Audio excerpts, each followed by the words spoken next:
fazer uma breve explanação sobre a nova lei do terrorismo, antiterrorismo, a 13.260 de 2016, e logo em seguida essa explanação eu vou colocar um trecho do meu último curso que eu ministrei sobre terrorismo, aspectos jurídicos, históricos e doutrinários. E nessa terceira fase eu enfatizei exatamente o problema da lei, esta nova lei que está em vigor no Brasil, explicando a lei e salientando algumas das suas principais características e polêmicas. Cabe lembrar que o trecho do vídeo que vem a seguir essa explanação é apenas uma parte dessa minha última aula. Muito bem. Eu estou fazendo essa explanação anterior exatamente para deixar claro alguns aspectos importantes a respeito do conteúdo dessa lei, né? Eu tenho enfatizado muito aqui no meu canal essa questão revolucionária. Isso não é uma mera vaidade acadêmica, né? Hoje, quando a gente fala de pós-modernidade, a gente fala de teoria revolucionária, né? O pensamento pós-moderno, ele vem se caracterizando exatamente pela ênfase em todas as ideias revolucionárias que vinham, pelo menos desde o período moderno, e que agora essas ideias ganham um espaço muito grande, tentando inclusive ofuscar, apagar as ideias modernas que, digamos assim, não eram revolucionárias no estrito senso da palavra revolução, né? Como eu já disse, revolução significa inversão, né? E quando nós tentamos compreender a ideia da inversão, é preciso entender o que eu venho chamando de a questão teológica, que é exatamente sair de um mundo crístico, um mundo pautado na moral cristã, para tornar esse mundo o mais possível anticristão. A ideia revolucionária, ela traz essa perspectiva de trazer o homem para a sua natureza, baseada no fato de que esses valores culturais permeados pelo cristianismo, a partir do seu advento, teriam tirado do homem a sua natureza humana, né? Muito bem. E tenho salientado também a importância de se observar isso em todas as esferas da nossa vida: família, educação, imprensa, né? E também dentro do direito, né? A forma como essas ideias, dentro do direito elas ganham um outro nome, né? Essas ideias progressistas, a forma como elas vêm penetrando e se alastrando no direito há muito tempo, e cada vez mais forte, é bastante preocupante. Vocês têm visto aí muita polêmica sobre o ativismo judicial, né? Mas, no meu entendimento, esse ativismo judicial, no sentido estrito mesmo, né? Quando essas ideias revolucionárias ganham assento nos tribunais, em qualquer instância, é apenas mais uma face, e no Brasil está sendo uma face muito escancarada dessas ideias progressistas revolucionárias dentro do direito. E aí, em essência, nos traz a ideia do relativismo de tudo, né? Mas particularmente do relativismo dentro do direito. Porém, eu quero mostrar aqui que esse ativismo ele no Brasil particularmente, não só no Brasil, mas no Brasil particularmente, ele não está assentado apenas nos tribunais. Esse ativismo ele já faz parte de uma cultura legislativa onde já vem se legislando para se alcançar esses objetivos revolucionários, né? Eu, como eu sempre tenho falado de sala de aula, e toquei até nesse assunto, nesse curso também, nós temos as diversas fontes do direito, mas como eu tenho dito, no meu entendimento, a principal fonte do direito hoje é a doutrina. E o que nós chamamos no direito de doutrina, hoje, a doutrina está encharcada de ideias revolucionárias, de ideias relativistas, de ideias que voltadas para efetivar a inversão, né? Isso faz parte também desse mecanismo, usualmente conhecido, já vem sendo chamado como engenharia social, né? Onde você vai colocando essas ideias revolucionárias pelos mais diversos canais, televisão, cinema, imprensa, enfim, própria sala de aula, no meio acadêmico, escolar. E o direito ele entra aí como um papel importante nessa engenharia social.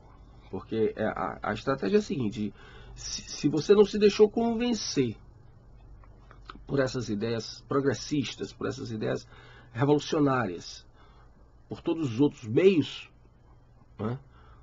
Então o direito lhe obriga a. Né?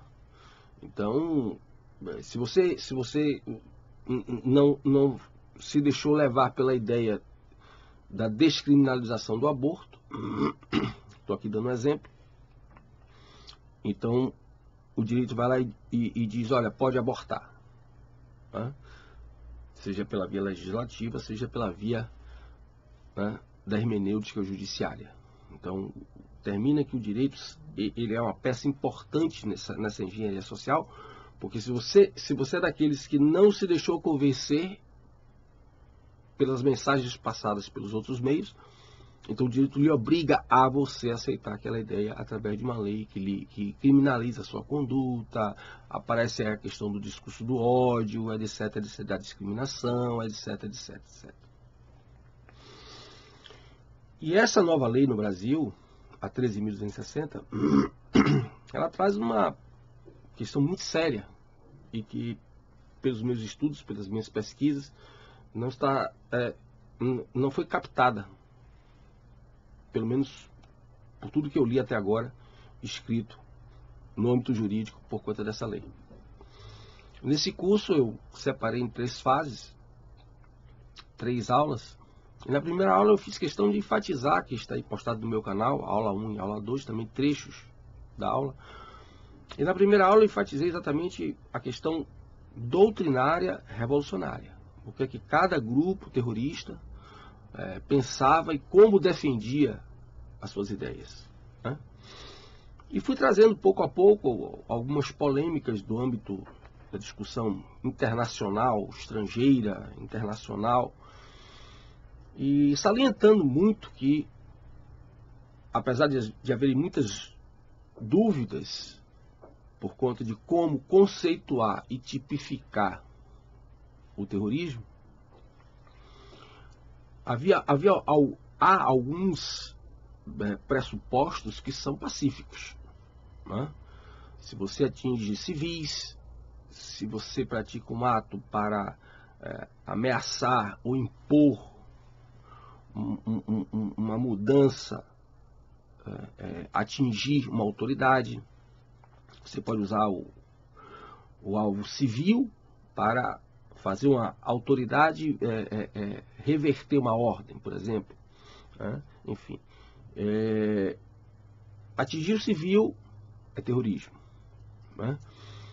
Por que a dúvida com relação a se tipificar, conceituar e por conseguinte se tipificar o terrorismo? Porque desde a origem do século XVIII, passando aí pelo século XIX, existem 2 matrizes do movimento terrorista. Uma, o Estado, e outra, o chamado movimento terrorista revolucionário, que começa com os anarquistas, nihilistas, no século XIX, né? Muito bem. Daí porque, então, como conjugar, né, como unir esses dois universos literalmente antagônicos para poder se chegar a uma definição e, por conseguinte, uma tipificação que pudesse abarcar todas as condutas proibidas. Mas isso não impede que todo mundo esteja trabalhando e tipificando. No Brasil existe uma polêmica, passou a ter uma polêmica muito grande, eu enfatizei isso até no curso, uma polêmica muito grande com relação à Lei de Segurança Nacional, né? Tentaram revogar a Lei de Segurança Nacional, a Lei de Segurança Nacional, no seu artigo 20, ela tipifica o ato terrorista, né? E ela coloca lá com muita clareza, né, o que é o ato terrorista, e há um momento em que ela coloca, né, praticar atentado pessoal ou atentados por inconformismo político. Então veja, a Lei de Segurança Nacional ela está obedecendo a uma regra internacional. O que vem caracterizar esse ânimos delituoso, não só o dolo, não só a vontade de alcançar o resultado, mas que motivação está compondo este dolo, esta vontade de alcançar esse resultado, para caracterizar o crime de terrorismo? Exatamente o elemento político. O elemento político. Essa nossa lei, ela faz exatamente o contrário, né? Essa nossa lei, ela exclui o elemento político. Então essa lei, ela foge aos padrões internacionais, ela vem sofrendo muitas críticas da ONU, inclusive no que diz respeito à sua imprecisão, né? Uma lei vaga, o que, segundo a ONU, ela aumenta a possibilidade de violação dos direitos humanos, porque aumenta o grau de discricionariedade por parte da autoridade judicial. Isso realmente é um fato. Na medida em que a lei tem um baixo grau de taxatividade, isso abre mais espaço para o tal entendimento, para a tal interpretação e entendimento por parte do juiz. Mas eu acho que não é bem esse o problema, né? Faltou aí nessas colocações da lei ser vaga, o porquê que ela é vaga. Ela é vaga exatamente porque ela tira o componente ideal político, né, como elemento que compõe a subjetividade do dolo, e coloca inclusive, ao contrário, esse componente político como excludente de ilicitude, né? Então, se você observar, você pode baixar a lei na internet, a 13.260 de 2016, ela vai trabalhar exatamente isso no segundo artigo. Terrorismo consiste na prática, por um ou mais indivíduos, dos atos previstos nesse artigo, por razões de xenofobia, discriminação, preconceito, raça, cor, etnia, religião, quando cometidos com a finalidade de provocar terror social ou generalizado, expondo a perigo pessoa, patrimônio, a paz pública e a incolumidade pública. São atos terroristas. Parágrafo 1º. Usar ou ameaçar, transportar, guardar, portar, trazer consigo dispositivos, gases tóxicos, né? Conteúdos venenos, conteúdos biológicos, químicos, nucleares, outros meios capazes de causar dano ou promover destruição em massa. Inciso 4.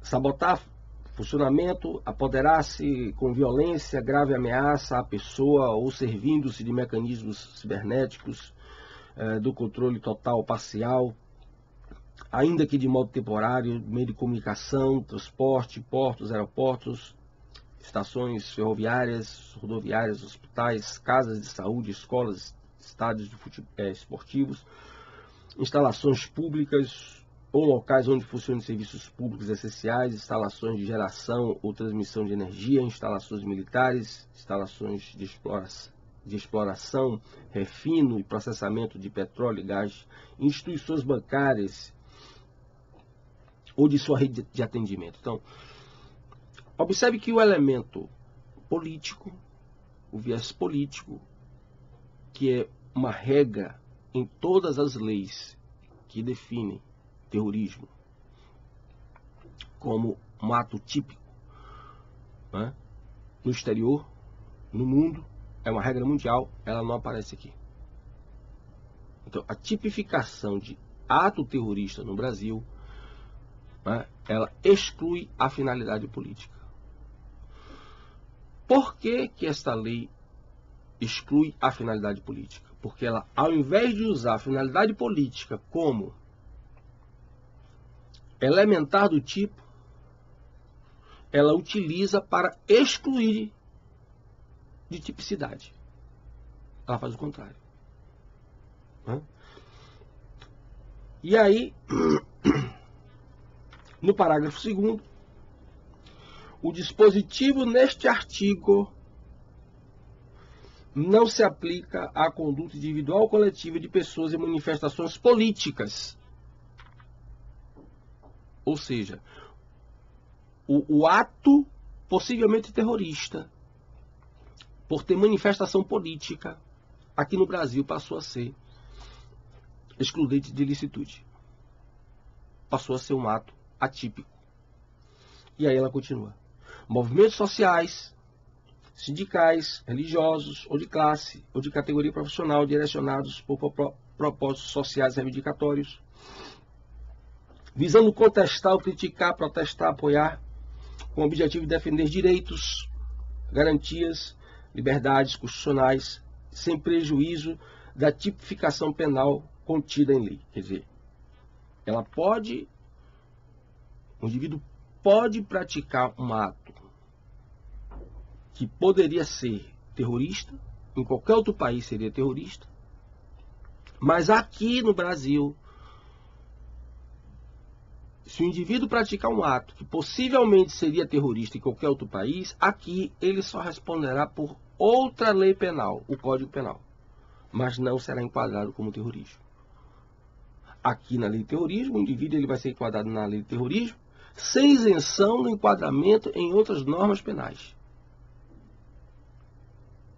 Porém, se ele for movido por motivos políticos, veja você que absurdo, se ele for movido por motivos políticos, aqui no Brasil ele não será enquadrado em crime de terrorismo, será enquadrado em outras normas penais.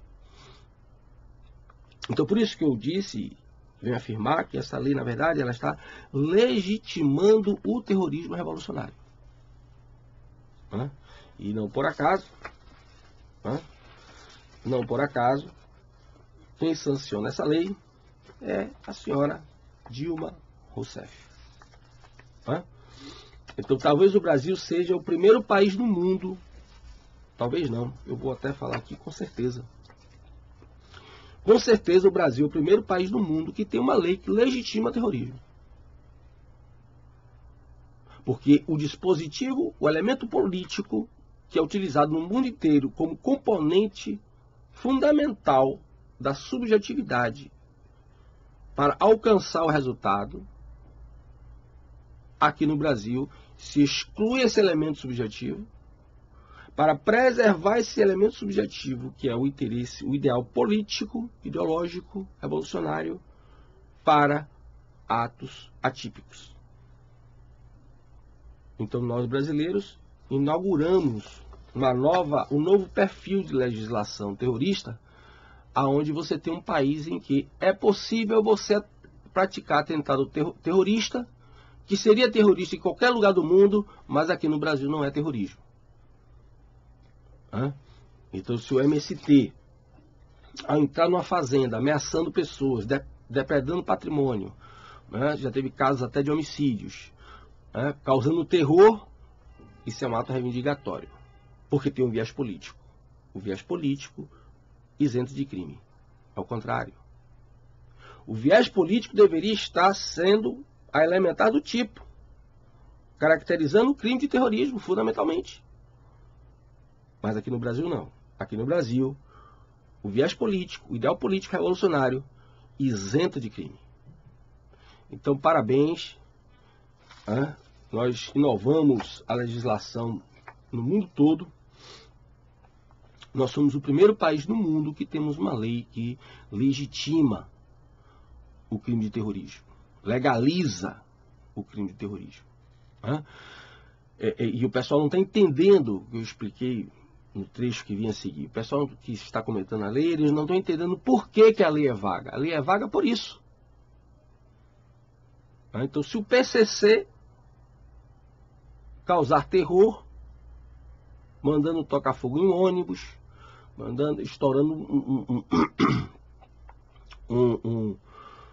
um banco, se alguém do PCC for flagrado carregando explosivos, esses podem ser enquadrados na lei de terrorismo.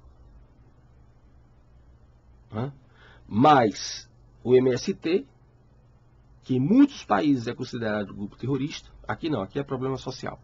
Em muitos países é considerado grupo terrorista. Aqui no Brasil, o MST ele pode chegar a estourar tudo, queimar trator, causar horror, terror, que é reivindicação política. Então, observem mais uma vez como os ideais revolucionários eles vão penetrando dentro do direito e está sendo muito chamada a atenção a questão do ativismo judicial dentro dos tribunais, o que é coisa muito séria. Esse relativismo jurídico é uma coisa muito séria. Eu tenho chamado a atenção para os perigos disso, as consequências disso há muito tempo. Mas esse ativismo, ele não está presente apenas, ele não está assentado apenas nas salas dos tribunais. Ele está muito forte dentro das casas legislativas e particularmente no nosso Congresso, que é quem tem competência para legislar matéria penal. Então vocês prestem atenção nesse vídeo, procurem pesquisar, procurem se informar. Espero que esse vídeo tenha trazido alguns esclarecimentos para você. Divulgue esse vídeo, divulgue o meu trabalho. Se você gostou, se inscreva no meu canal Seminário Crítica e Crise. E muito obrigado por sua atenção.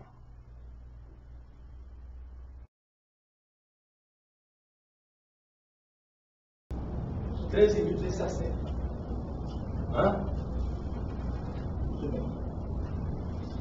Então vamos lá. Como eu havia dito para vocês, agora vocês já estão preparados, com certeza, para entender a problemática que essa lei traz. Essa lei ela vai sofrer uma série de críticas. Algumas eu acho pertinentes, como eu disse ontem para vocês, outras não. A própria ONU começa a acusar essa lei de ser uma lei que foi feita às pressas. Isso é verdade. Na verdade, se você for lá, entrar na sua internet, você bota lá novo projeto do Código Penal 2012, novo projeto do Código Penal 2012 PDF. Eu não lembro agora o artigo, 200 e alguma coisa. Você bota lá na pesquisa ali do PDF, você bota lá terrorismo, você vai cair já no artigo 1. Aí você vai ver que foi muito um copiou-colou. Aí vem uma argumentação também um tanto complicada. Por quê? Porque vai vir a acusação de que essa lei ela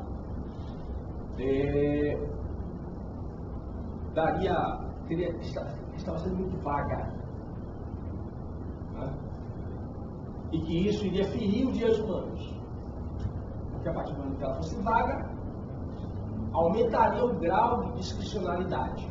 Né? Para quem não sabe, a discricionalidade é o poder da autoridade analisar os parâmetros da lei e tomar sua decisão perante uma situação que não esteja muito clara, que exige interpretação de fato.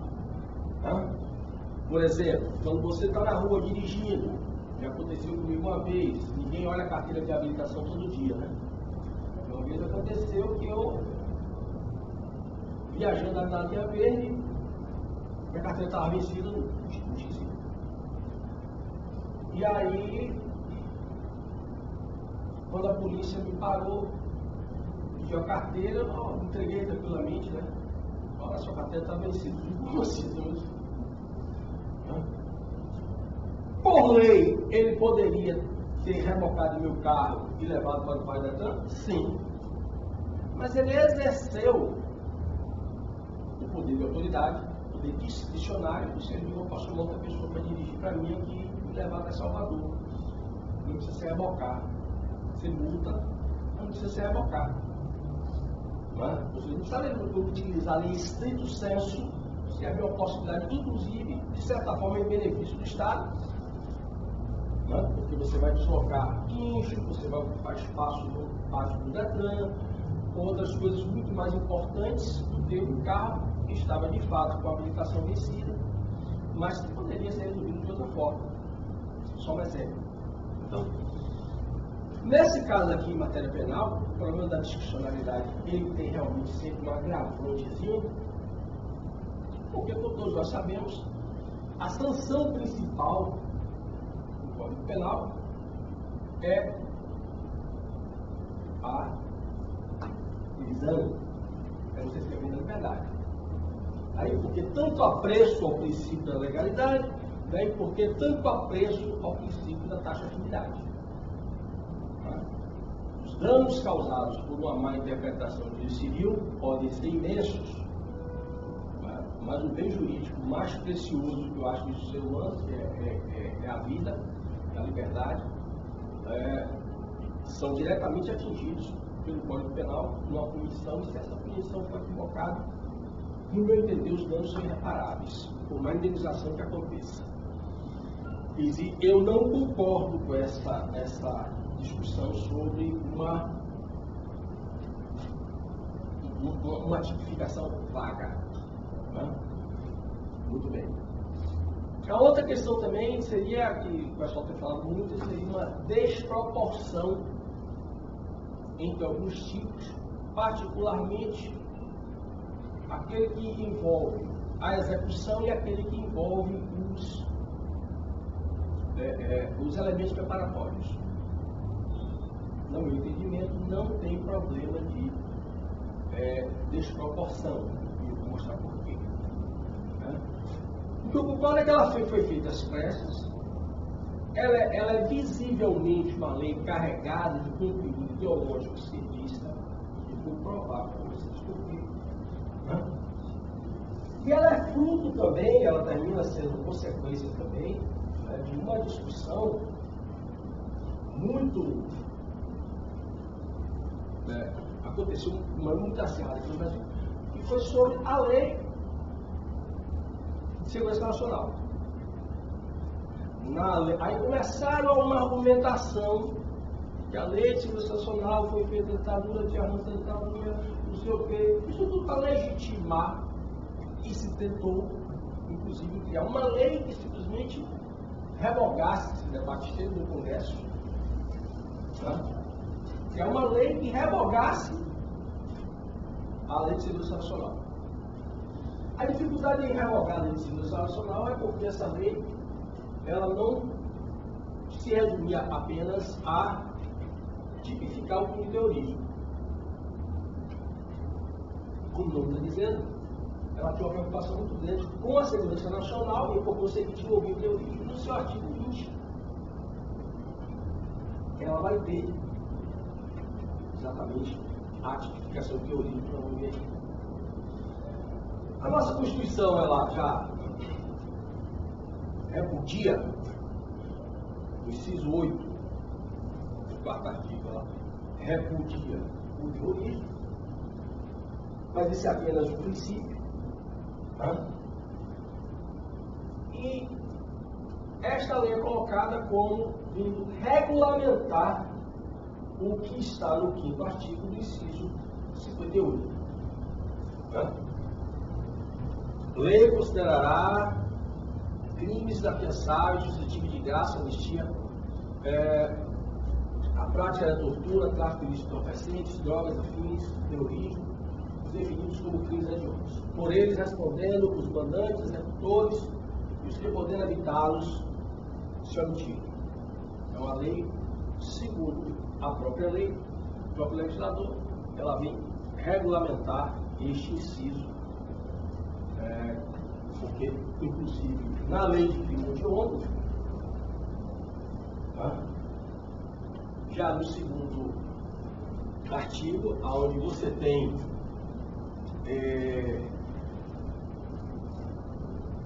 o rol taxativo, você já tem os crimes hediondos, a prática de tortura, tráfico ilícito de entorpecentes, drogas afins, terrorismo, são insuscetíveis, né, de qualquer outro benefício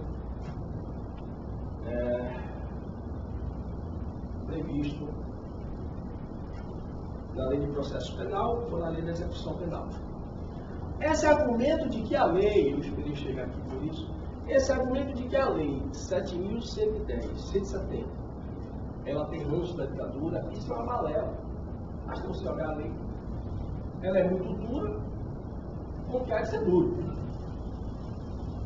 Tá? E se você está falando que é porque ela foi feita na ditadura, em 1983, então por que você não está trabalhando também para revogar a lei de execução penal de 84?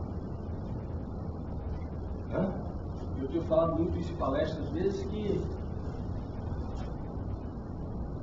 no Brasil nós temos uma das melhores leis de execução penal do mundo.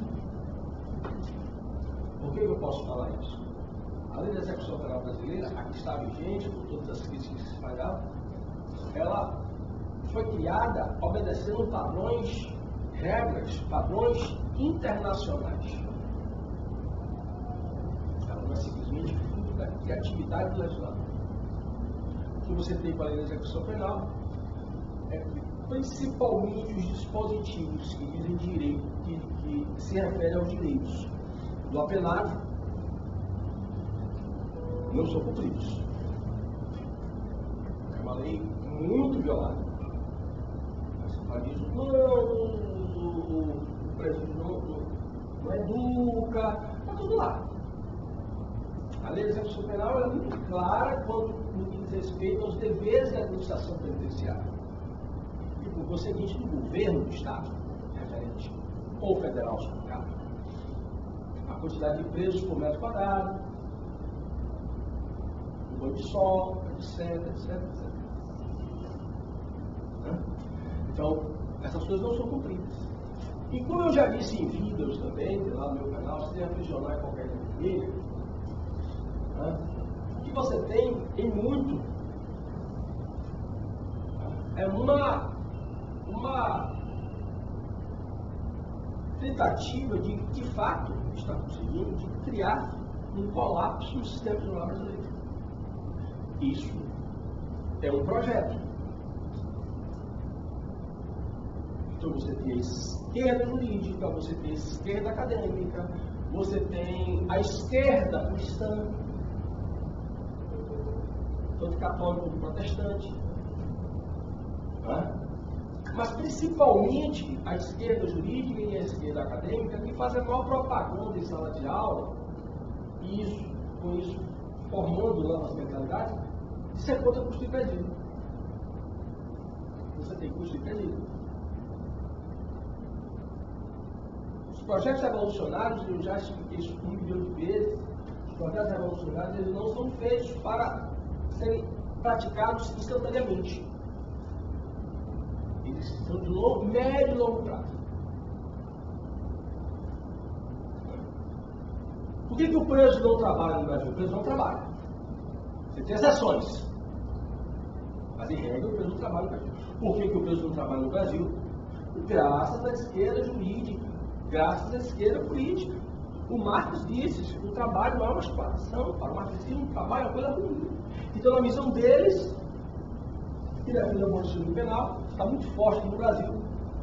Na visão deles, se você faz o preso trabalhar, isso é um ultraje do ultraje, porque você já está ultrajando ele, fazendo trabalhar, ou prendendo ele, julgado e condenado por um dinheiro burguês, e agora você vai fazer ele trabalhar e ser explorado. Então, é esta mentalidade que é preciso vocês entendam. É essa mentalidade que está aí por trás de toda essa situação que vocês estão vendo aqui. E se vocês também prestarem atenção no que foi tratado teorista, vocês prestarem atenção que 24 horas todo mundo sabe tudo. Curioso isso? Olhem também as rebeliões do presidente. Em menos de 24 horas aparece um pessoal do abolicionismo penal dizendo fecha o presídio porque não funciona. É isso que eles querem. Todo mundo sabe que se você colocar pessoas, nós somos animais. Eu sou animal mamífero, não sei vocês, pode ser que vocês sejam um bolso. Inteligência artificial. Mas eu sou animal mamífero. Né? Então, enquanto animais, nós obedecemos muito a regra da natureza. A distância para nós trazemos aí no nosso cérebro arcaico a ideia de que distância significa proteção. Certo? Depois nós vamos mudando isso, o privado, fecha a porta, tranca, tal, porque não dá mais para ficar tão distante assim, superpopulação, não sei o quê, mas a distância está lá na nossa memória ancestral. Ela sempre significou proteção, seja do outro, seja do predador. Então, para nós seres humanos, a proximidade, principalmente do desconhecido, nos traz um tom de ameaça. Hoje isso está mais forte do problema de assalto e violência, mas estava adormecido. Essa violência faz ressuscitar essas memórias ancestrais. E você pegar, botar numa cela de 5, você botar 15.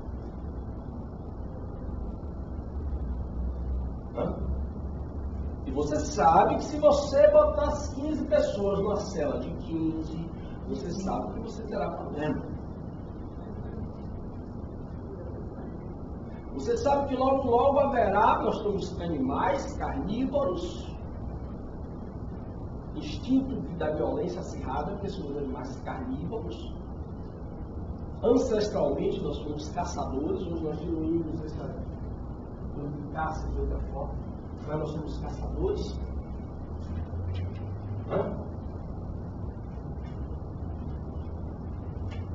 E eu boto um monte de gente ali no mesmo cubículo, essas pessoas estão. Isso sem falar que mente vazia é morada do diabo. Aquela hora você não tem o que fazer, Satanás vai tentar. Normal. Vai começar a melhorar alguma coisa, ou para se defender, ou para fugir, ou para fazer o outro sair, enfim. Não vai prestar. E tudo que você tem em termos de centro no Brasil é uma tragédia denunciada e volta a dizer que foi feito para ser assim. Não é porque o marginal brasileiro ele é perigosíssimo, ele é todo marginal perigoso para qualquer lugar do mundo. Se você for estudar, como já tem muito curso sobre gangue nos Estados Unidos, se você se aficionar americano, se você for estudar os Estados Unidos, você vai ficar assustado. Mas com toda a violência do sistema americano, que se divide através de gangues, inclusive por questões raciais, de modo geral, você tem a gangue dos brancos, a gangue dos negros, e você tem outras pequenas gangues que vão chegando e vão se unindo a uma dessas duas mais fortes e vão se agregando. O negócio é pauleira. Mas quem está no controle é o Estado.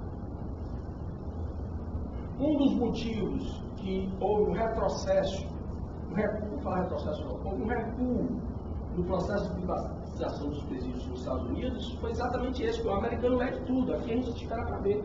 O americano mede tudo, ele estuda tudo, ele acompanha tudo. E lá, eles começaram a perceber que os presídios que privatizavam a administração central, esses presídios começaram a ter um aumento maior de índice de violência. E os presídios que apenas administraram, privatizaram a segurança externa, que esses presídios conseguiram manter os seus níveis razoáveis, digamos assim, esperados de violência. E aí foram pesquisar. Qual foi o problema? Muito simples. Os presos lá são controlados via remédio. Você tem assistência médica. Aqui o pessoal, para economizar, você acha que é muita esperteza, a mulher lá que vai levar maconha na vagina. Aqui se optou com a opção, ao invés de se investir nos presídios, pacifica a população carcerária com remédio ou psicodroga. Boa escolha. Tanto que aí você vai ver, se você olhar lá a formação do PCC do Plano Vermelho, é ridículo, gente. Hoje você vê o PCC, o Grupo Nacional do Crime, você vê o Comando Vermelho lá se associando a milícias, pintando morro, já dentro do Beira-Mar. Se você olhar a origem desses caras, desses grupos,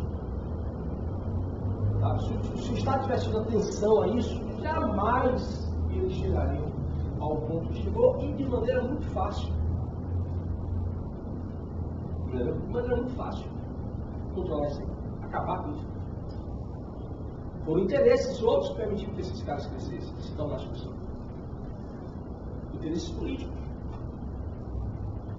Entende? Então aí você começa a ter essa. O pessoal vai dizer, olha, vamos privatizar a parte externa, mas a parte da administração vai ser pública. Porque as empresas estavam para economizar recursos, tirando medicamento. Tirar o medicamento, os caras ficavam mais agressivos, começavam a agredir o outro. Descobriram logo. Então, o nosso sistema prisional, ele está assim, não porque nós temos uma lei que foi feita na ditadura. Já fico alerta aqui, porque também está na moda, se fazer crítica à lei da execução penal, isso é mercado editorial. Eu tenho patente, eu escrevo o que eu quero. Eu sou general, você é soldado, leia, faça a prova com o que eu li. E se não souber o que eu li, vai perder. Entendeu? É assim. Tem algumas mudanças a fazer? Tem. Mas descartar a lei da execução penal que nós temos, quantas críticas sofridas a ela, eu não concordo. Exatamente por isso. Né? O que é que diz o artigo 20 da lei 7.170? Devastar, saquear, extorquir, roubar, sequestrar, manter em cárcere privado, incendiar, depredar. Explosão, praticar atentado pessoal, atos de terrorismo, por inconformismo político ou para obtenção de fundos destinados à manutenção de organizações políticas clandestinas ou subversivas. Reclusão de 3 a 10 anos. Muito pouco, inclusive. Que acha que foi a ditadura, que era arbitrária, muito pouco.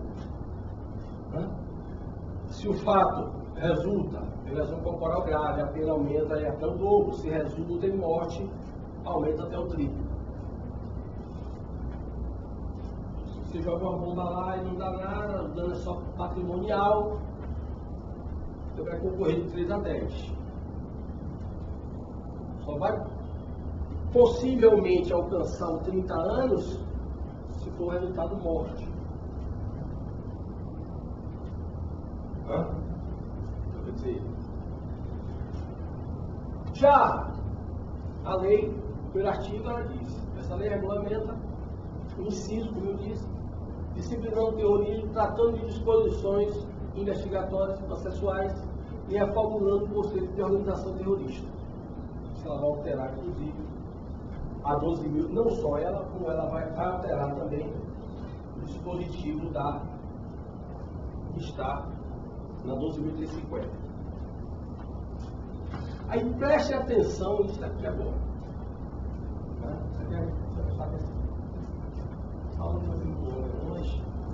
É importante que preste atenção. Terrorismo consiste na prática, isso está definido, na prática, por um ou mais indivíduos, dos atos previstos nesse artigo, por razões de xenofobia. Vamos lá para a primeira aula. Aquele alemão, esqueci agora, o alemão foi o finlandês, o sueco, que matou 99 pessoas no fuzil, no acampamento, migrantes, simpatizantes de imigrantes.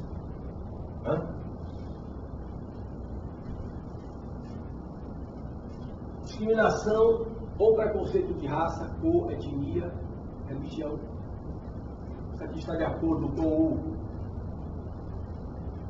Tribunal de Roma. O conceito de genocídio hoje, a partir do Tribunal de Roma, ele é mais amplo.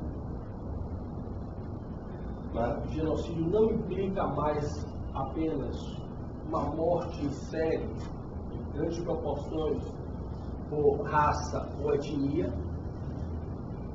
mas o que o Boko Haram fez, que eu citei na primeira aula, não me lembro como eu disse 2 dias antes, mas foi isso aí, 2 dias antes ou 2 dias depois do atentado lá no Jornal da França, onde eles mataram 12.000 cristãos e eles praticaram genocídio.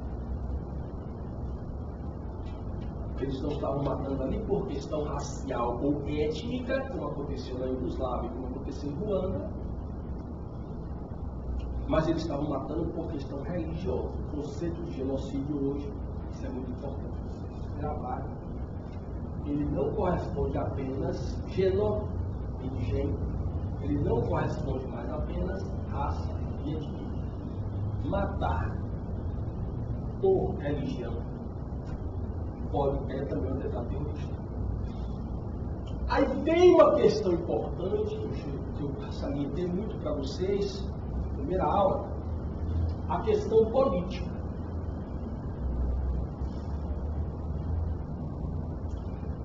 A lacuna que essa lei deixa, que é perigosa, o pessoal que está comentando não está sabendo explicar, que eu vou esclarecer aqui para vocês, é o elemento político. Certo? E se um branco matar um negro, ou um negro matar o branco por questão racial, qual seria a diferença entre o crime comum, homicídio, e o crime de terrorismo? Para caracterizar terrorismo, o branco teria que matar 50 negros? Para caracterizar terrorismo, o negro precisaria matar 50 brancos? Não. Seria possível que um negro matasse um branco e fosse atentado terrorista e vice-versa? Um branco matasse um negro? Ia ser atentado terrorista? Sim. Qual a essência do elemento subjetivo do dolo que eu falei tanto?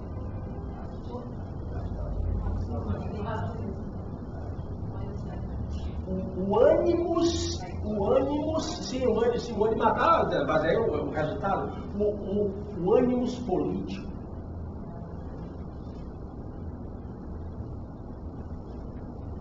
Tá certo? Nesse sentido, se eles esclarecessem isso, aí eu concordaria com a questão da ordem. Ainda estou pesquisando. Pode ser que eu encontre em algum lugar que eles se remetam a essa questão específica. Mas do jeito que estou falando, não está lá, porque a lei é vaga. Vaga em quê, filho? Eu tenho que ter certeza, o meu aluno tem que ter certeza de onde é que está essa lacuna. E eu estou mostrando para vocês. Ela tirou o elemento político. Aí a partir daqui fica o problema que eu disse. Por quê? Porque o ato cometido, mesmo que possivelmente enquadrado nesta lei, ele não impede o enquadramento em outros artigos do Código Penal. Certo? Não impede. Grupos. Bora, a hora é essa. A hora é essa, para todo mundo chegar no Facebook, não postar ali que não gostou, foi enrolação, que perdeu tempo, papapá. Fale logo agora. Já disse que isso aqui é igual a casamento. Fale agora, se cala para sempre. Dúvidas? Pode falar, gente. Pode falar. Pode perguntar, no serviço social, Oxe, quem foi que lhe proibiu a social? Não, porque eu não tenho conhecimento. Então pergunte, meu irmão. Pergunte que eu vou ter o mesmo prazer em responder. Então pode perguntar. Xenofobia, aversão ao estrangeiro. Xenofilia, amor, atração, simpatia ao estrangeiro. Xenofobia, aversão. Você tem uma fobia de alguma coisa? Hã? Você tem fobia de tomar banho. Pronto, a tomar banho é um sacrifício. Não, estou brincando, eu nem sei sabia, por favor. Eu estou brincando, pelo amor de Deus, eu estou brincando. Hein? Estou brincando, pode contar aí. Entendeu? Eu tenho fobia de banho. Aí pronto, aí para tomar banho só empurrando. Devagar, segura lá. Porque fobia de luz escuro, ficar no escuro. O médico, inclusive, falou, o psiquiatra essa semana, falou acertadamente sobre essas crianças que ficaram, os adolescentes que ficaram na cabeça. Eles vão apresentar problemas psicológicos. E eles estão acompanhando isso, um trabalho muito sério, graças a Deus, estão acompanhando isso, porque o estresse pós-traumático ele pode ter reações imprevisíveis. Entendeu? O mínimo que o médico diz, o psiquiatra falou, é medo do escuro. Se jovens aí, se não todos, a grande maioria, vão ter que dormir de luz acesa. Com alguma luz acesa, pelo menos por algum tempo. Sim, porque passaram muito tempo com a... Professor, nesse caso aí, a homofobia, você também a pessoa que considera, na verdade, o caso que teve aí no Nordeste, em Cuba, ele vai acabar violentando vários travestis, ele foi preso. Nesse caso aí, o delegado de si, quando ele enquadrar ele na lei de hoje, já que o senhor coloca ali discriminação e também em relação a conferir a pessoa, né? Então, de certa forma, o ato que ele cometeu. E esta é a lacuna da lei. O problema é que da ONU, da crítica da ONU, não é que eu falei até que discordava dela, mas agora eu vou esclarecer melhor. O que eu discordo também é da a crítica muito larga. Se você vai analisar uma lei, existe critério técnico. Tá bom, você acha que ela é vaga. Por quê?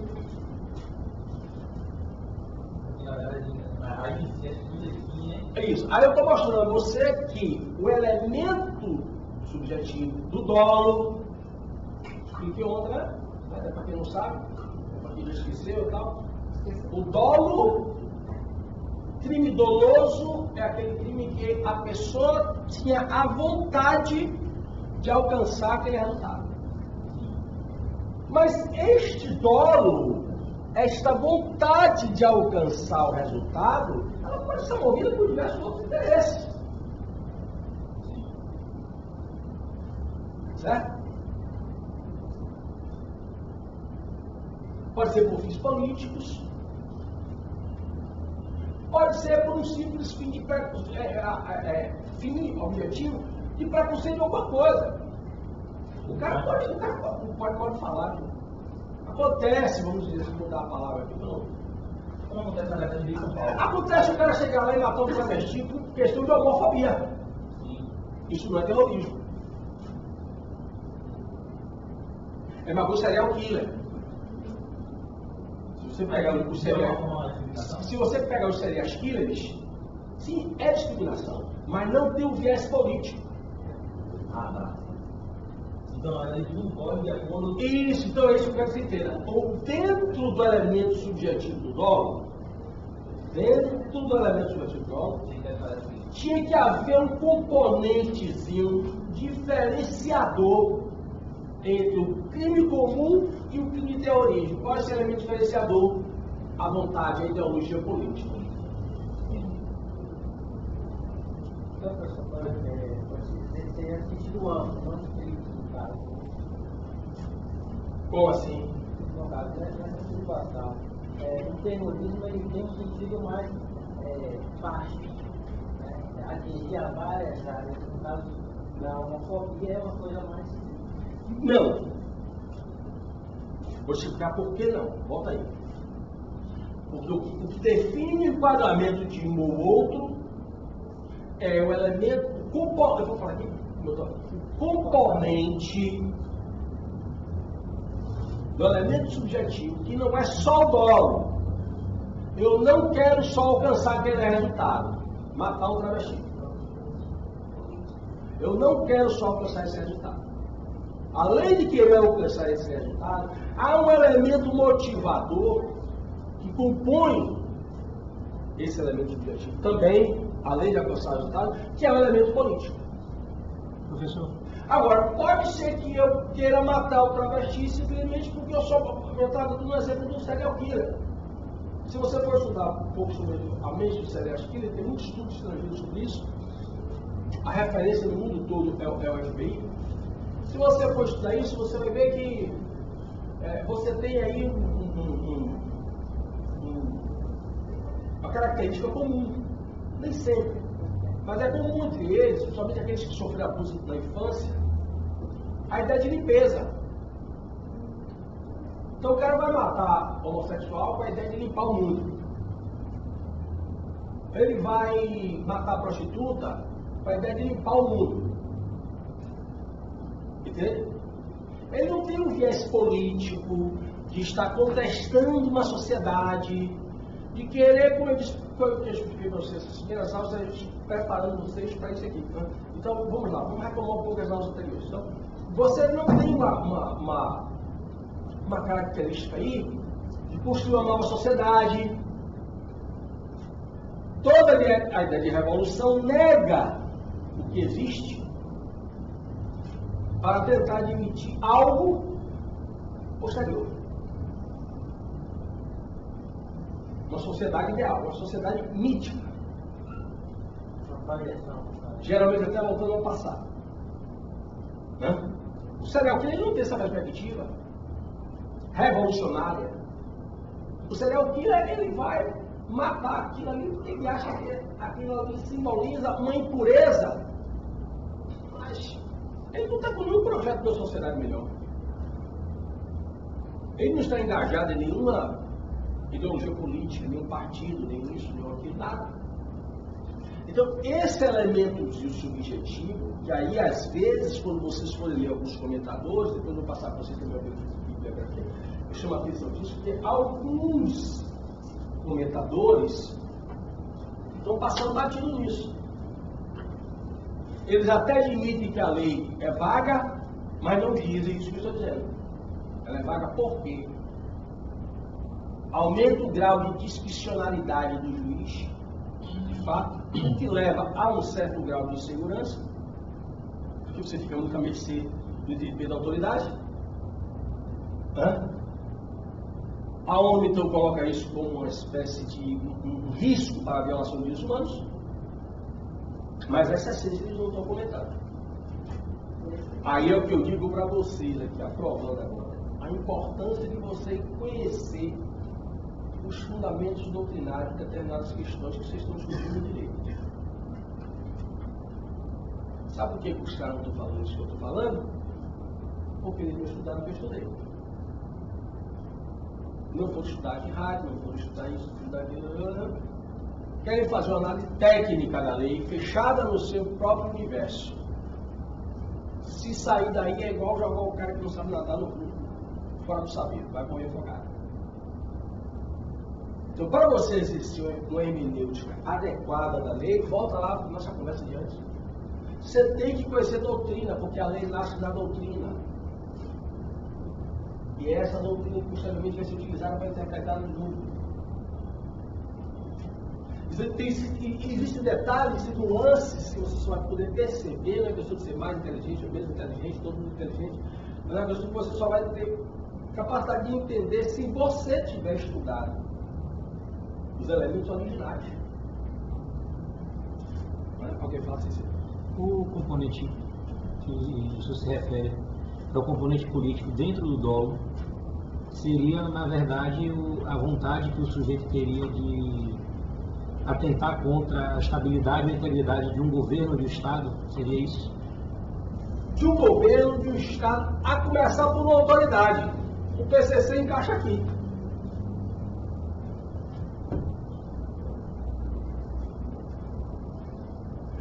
O MST encaixa aqui. Mas o MST está fora. Apesar de ser considerado no exterior, ou diversos países, como grupo terrorista, só fica aqui o PCC. O MST está fora. Por quê? Porque o MST tem um elemento político.